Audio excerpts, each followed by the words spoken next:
বাহরাইনের কাছে পৌঁছে গেলেন। আল্লাহর পক্ষ থেকে নির্দেশ ছিল, তোমার থলির মধ্যে একটা মাছ নাও, যেই মাছটা যখন লাফ দিয়ে জীবিত হয়ে যাবে এবং সমুদ্রে লাফ দিয়ে ফেলবে তখনই তুমি তার দেখা পাবে।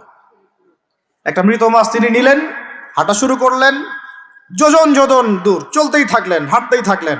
এক পর্যায়ে একটা পাথরের হেলান দিয়ে রেস্ট নিচ্ছেন, বিশ্রাম করছেন। বিশ্রাম করতে গিয়ে তিনি তার সঙ্গীকে বলছেন, আচ্ছা যে নাস্তা নিয়ে আসছিলাম সেটা নিয়ে আসো দেখি। তখন তিনি বলছেন, আমি তো আপনাকে বলতে ভুলে গিয়েছি, ওই মাছ তো জীবিত হয়ে চলে গেছে সমুদ্রের মধ্যে। তখন মুসা আলাইহিস সালাম বললেন, আরে আমাকে এতদিন বলোনি কেন, এতক্ষণ বলো নাই কেন? ওইটাই তো সেই জায়গা যেখানে আমি তাকে পাবো।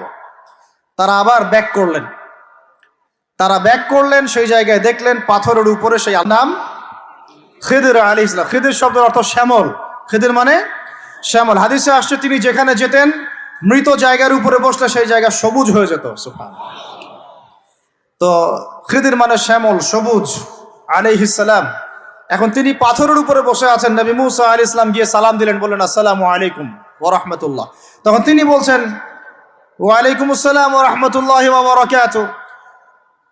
তো মুসা আলাইহিস সালাম বলছেন, আমি মুসা। তখন খিদির আলাইহিস সালাম বলছেন, তুমি কি বনু ইসরাইলের মুসা? তুমি কি বনু ইসরাইলের মুসা? মানে বুঝাতে চাচ্ছি খিদির আলাইহিস সালাম বনু ইসরাইলদের কেউ নন। পৃথিবীর সবচেয়ে জ্ঞানী মানুষ বনু ইসরাইলদের মধ্যে নন, তিনি বনু ইসরাইলের বাইরে কেউ একজন।